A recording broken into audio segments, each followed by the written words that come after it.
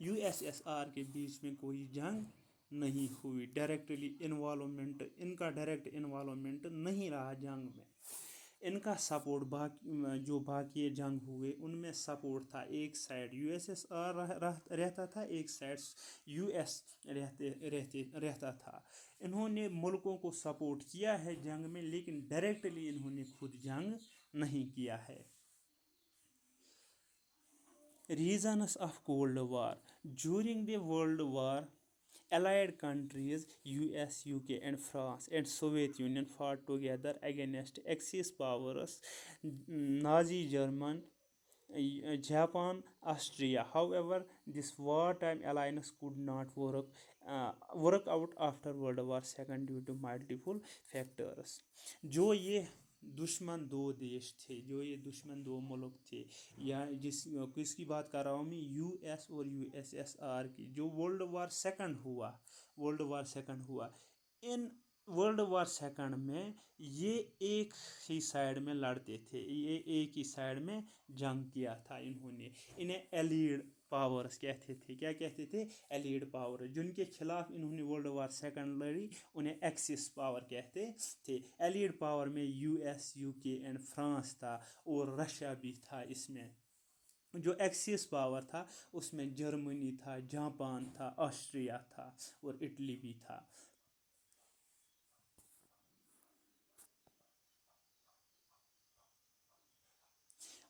اور باقی ریزنس، اس کے علاوہ جو ریزنس رہے یہ جس کی وجہ سے جو کولڈ وار بڑھی، جو کولڈ وار دنیا میں جس نے دنیا ڈیوائڈ کیا دو حصوں میں، اس کے کچھ ریزنس ہے. ان میں سے بہت بڑا ریزن ہے ٹرومینس ڈاکٹرین. ٹرومینس ڈاکٹرین کیا تھی؟ جو ٹرومین تھا اس نے اناؤنس کیا، کب اناؤنس کیا؟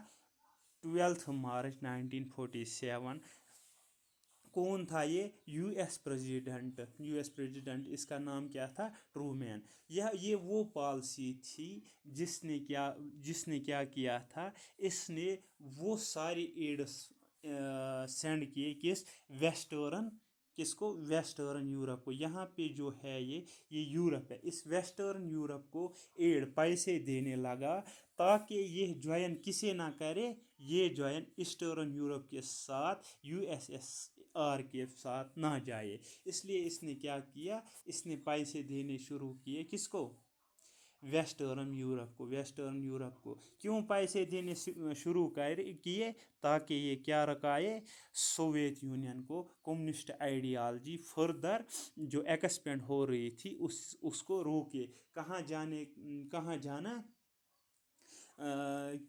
کس سے روکے؟ جو سوویت یونین کمیونسٹ آئیڈیالوجی تھی اسے روکے. کہاں پہ ڈیولپ ہونے کے لیے؟ جو ویسٹرن یورپ تھا. یورپ کولڈ وار میں دو حصوں میں تبدیل ہو گیا تھا، ایک تھا ایسٹرن یورپ، دوسرا تھا ویسٹرن یورپ. وہ ہم آگے پڑھیں گے. اس کے علاوہ Iron Curtain is a political, military, and ideological barrier erected by Soviet Union after World War II to seal off itself and dependent Eastern and Central European allies from open contact with the West and other non-communist areas. جیسے یہاں پہ انہوں نے جو USA تھا، communist ideology تھی، communist ideology کو روکنے کے لیے ایڈ دینے لگے کس کو؟ ویسٹرن یورپ کو. اسی طرح آئرن کرٹن USSR نے پالسی فریم کی، جسے اس نے کن کو سیل آف کیا؟ جو ایسٹرن یورپ تھا. ان کو کن کے خلاف، مطلب کن سے بچانے کے لیے یہ کرٹن بنایا، ایک قسم کا پردہ بنایا؟ ویسٹرن یورپ کے ساتھ جو نان کمیونسٹ ایریاز تھے ان کے خلاف بچانے کے لیے اس نے یہ آئرن کرٹن پالسی اڈاپٹ کی. اس کے علاوہ 1948 میں کیا ہوا؟ یہاں پہ کیا بننے لگا؟ As tensions between Soviet union and allied countries grew, Soviet Union applied Berlin blockade in 1948. Berlin blockade was an attempt by Soviet Union to limit the ability of allied countries to travel to their sectors of Berlin. کیا ہوا، جو Berlin تھا جرمنی کی capital, Germany میں کیا ہوا تھا، جرمنی دو حصوں میں ڈیوائڈ ہو گئی تھی. ایک سائڈ کے لوگ کمیونسٹ تھے، ایک سائڈ کے لوگ کیا تھے، کیپٹلسٹ تھے. کمیونسٹ جو تھے یہ یو ایس ایس آر کے ساتھ تھے، اور جو کیپٹلسٹ تھے وہ یو ایس اے کے ساتھ تھے. بیچ میں جو جرمنی کی کیپٹل تھی اسے کہتے ہیں برلن. اس برلن میں جو کیپٹل تھی اس کو دو حصے کیے گئے تھے. جیسے مانو اگر یہ ہے، فار ایگزامپل یہ ہے برلن، اس کو دو حصوں میں ڈیوائڈ کیا گیا تھا. ایک حصہ تھا یو ایس ایس آر کے پاس، ایک حصہ تھا یو ایس اے کے پاس. یہ کب شروع ہوا تھا، 1948 میں. یو ایس ایس آر نے کیوں بنایا، تاکہ جو یو ایس اے کے ایلیڈ ہے، جو ان کے ایلے ہے، مینز فرینڈس ہے، وہ انفلنس نہ کرے ایسٹرن برلن کو. کسے انفلنس نہ کرے، ایسٹرن، تاکہ ہماری جو آئیڈیالوجی ہے یہ کمزور نہ ہو، تاکہ یہ جو ہماری آئیڈیالوجی ہے یہ کمزور نہ ہو. Further on August 13 1961 the communist government of Germany Democratic Republic began to Berlin block a wide and concrete wall between East and West Berlin. یہی بات کر رہا تھا میں. 1961 13 اگست 1961 جو برلن ہے، کیپٹل تھی کس کی، جرمنی کی. یہاں پہ کیا ہونے لگا، انہوں نے کیا شروع کیا بنانا، concrete wall between east and west Berlin. It primarily served objective stemming immigration from east. اچھا، اس نے کیا کیا، جو ایسٹ سائڈ کے لوگ تھے وہ ویسٹ جاتے تھے. اس نے کیا کیا، اس نے اسے روک دیا. Except under special travellers from east and west rally.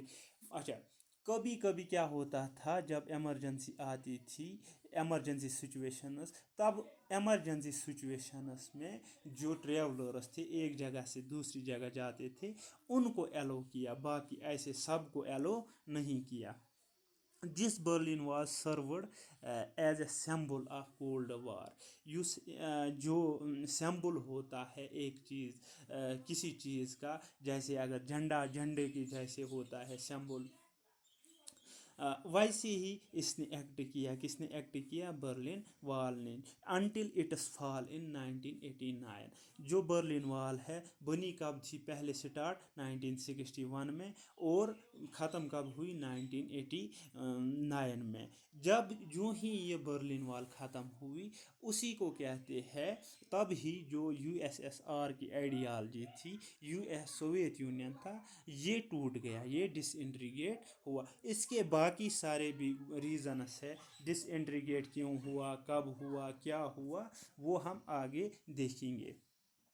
دیکھو، جو لڑائی تھی دو آئیڈیالوجی کے بیچ میں، وہ آئیڈیالوجی آ کے ڈیولپ کیسے کرے، ایک دوسرے کو ٹکر کیسے دے، انہوں نے دونوں ملکوں نے اپنی اپنی جو پالسیز ہے وہ آگے کر دی. جیسے یو ایس اے نے کیا کیا، مارشل پلان. کیا کیا، Marshall plan. In 1947 America secretary of state George Marshall unveiled European recovery plan which offered economic financial help wherever it needed. 1947 میں کیا کیا، امریکہ American secretary of state George Marshall نے کیا کیا، انہوں نے کیا سٹارٹ کیا، یورپین ریکوری پلان. جو یورپ تھا جنگ کی وجہ سے یہ برباد ہو چکا تھا، اس سے ریکور کرنے کے لیے انہوں نے کیا کیا، اکنامک اینڈ فائنانشل ہیلپ انہوں نے جاری کر دی جہاں پہ بھی ضرورت تھی. However, this was an economic extension of Truman Doctrine. اصل میں کیا تھا، یہ جو ٹرومین ڈاکٹرین تھی، جو کس کو روکنے کے لیے بنی تھی، سوویت یونین ایکسپینشن کو، وہ اسی کا ایکسٹینشن کون تھا، مارشل پلان. اس کے اپوزٹ میں جو یو ایس ایس آر تھا انہوں نے کیا کیا، انہوں نے کومن فارم پالیسی اپلائی کر دی. The Soviet Union denounced the whole idea of Marshall plan as dollar imperialism. انہوں نے کیا کیا، انہوں نے کنڈم کیا جو مارشل پلان تھا. یہ کیا کہنے لگے اس سے امپریلزم، اس سے قبضہ ہوگا یورپ پہ. کس سے قبضہ ہوگا؟ ڈالر سے قبضہ ہوگا. Therefore common form the communist information bureau was launched in 1947 as Soviet response to Marshall plan. It was organised to draw together mainly European countries. یہ کیا تھا؟ یہ ایک قسم کا انہوں نے بھی ایڈ دینا شروع کر دیا. کن کنٹریز کو؟ یورپین کنٹریز کو، جو مینلی کون تھی؟ Eastern European countries. اس کے علاوہ جو یہ تھا اکنامک رائیولری. اور اب کرتے ہیں بات ملٹری رائیولری کے اوپر. جو کیپٹلسٹس تھے انہوں نے کیا بنایا؟ نیٹو بنایا. نیٹو NATO، جس کی فل فارم کیا ہے؟ North Atlantic Treaty Organisation. انہوں نے کیا کیا؟ انہوں نے جو بھی آئیڈیالوجی کو مانتے تھے، کیپٹلسٹ آئیڈیالوجی کو مانتے تھے، ان کے ساتھ کیا کہتے ہیں اسے، کیا کہتے ہیں، ان کے ساتھ انہوں نے ڈیل سائن کی کہ ہم ایک کولیکٹیو آرمی بناتے ہیں. کیا بناتے ہیں؟ Collective army. جس کا مقصد یہ تھا، اگر ہمارے جو نیٹو نیشنز ہے، اگر ان میں سے ایک نیشن پہ حملہ ہوتا ہے، وہ مانا جائے گا سب نیشنز پہ حملہ ہوا. یہ کب بنا تھا؟ 1948 میں. اس کے اپوزٹ USSR نے وارسا پیکٹ بنایا 1955 میں. جو USA کے ساتھ بالکن سٹیٹس تھے. کون تھے؟ بالکن سٹیٹس تھے. اور ایسٹرن یورپ تھا ان کے ساتھ. 1955 میں ایسی ہی ملٹری آرگنائزیشن بنائی جس کا بھی موٹو یہی تھا، ہم کولیکٹیو ڈیولپمنٹ کریں گے. جس میں کلیکٹیو ڈیولپمنٹ کریں گے آرمی میں. ایسے ہی جیسے نیٹو تھا، جیسے نیٹو مانتا تھا ایک نیشن پہ اگر حملہ ہوا تو سارے نیشنز پہ حملہ مانا جائے گا. میں نے آپ کو پہلے ہی بتایا تھا، جو کولڈ وار تھی اس میں آمنے سامنے ڈائریکٹلی کبھی USA اینڈ USSR نہیں آیا تھا، بلکہ یہ انڈائریکٹلی وار لڑواتے تھے. اس میں سے سب سے بڑی مثال ہے افغانستان وار. افغانستان میں جب وار ہوئی 1979 میں، 1979 اور 1989 میں USSR نے قبضہ کیا افغانستان پر USSR نے قبضہ کیا. اور USA نے کیا کیا؟ USA نے طالبان کو بنایا with the help of Pakistan. Taliban کو بنایا with the help of Pakistan, تاکہ وہ کیا کرے، جو USSR ہے اسے باہر کرے افغانستان سے. انہوں نے کیا کیا؟ انہوں نے USA نے بیک کیا کس سے؟ طالبان کو. اور جو ریبلس تھے افغانستان میں ان کو کن کے خلاف کھڑا کر دیا؟ USSR کے خلاف کھڑا کر دیا. اور جو 10 سال کے بعد جو افغانستان آزاد ہوا، ان جو آزادی کے لیے لڑتے تھے ان کو اکنامکلی اور ملٹریلی جو ویپن تھے کنہوں نے دیے؟ وہ USA نے دیے. مطلب انہوں نے جنگ لڑی لیکن ڈائریکٹلی ایک دوسرے کے ساتھ نہیں لڑی. جو اینڈ مانا جاتا ہے کس کا؟ کولڈ وار کا. جب کولیپس ہوا 1991 میں سوویت یونین، اس کے بہت سارے ہے ملٹری ریزنز بھی ہے، پالیسیز بھی ہے. اور جو سب سے بڑی مانی جاتی ہے، سب سے بڑا ریزن مانا جاتا ہے، وہ ہے جو بالکن سٹیٹس تھے انہوں نے کیا کیا تھا؟ انہوں نے آزادی کی مانگ کرنے لگے تھے پہلے سے ہی. جب انہوں نے جو ریفارمس تھے، جو انہوں نے کیا تھا، کچھ ایلیمنٹس کیپٹلسٹک اکانومی کی اڈاپٹ کی تھی، تب سے ان کو فائدہ کچھ نہیں مل رہا تھا. اس لیے انہوں نے کیا کیا؟ ہمیں آزادی دی جائے. وہ لڑنے لگے آزادی کے لیے. ایٹ دی اینڈ 1991 میں انہوں نے آزادی پائی، اور جو یو ایس ایس آر تھا یہ کولیپس ہو گیا. اسی کے ساتھ جب ایک پاور ختم ہو گیا تو سب سے بڑا پاور جو بنا وہ تھا یو ایس اے، جس کی آج دنیا میں ہیجمونی چلتی ہے. اگلے کلاس میں ہم پڑھیں گے ہیجمونی، یو ایس ہیجمونی، جو ایک امپورٹنٹ ٹاپک بنتا ہے 12th کے لحاظ سے.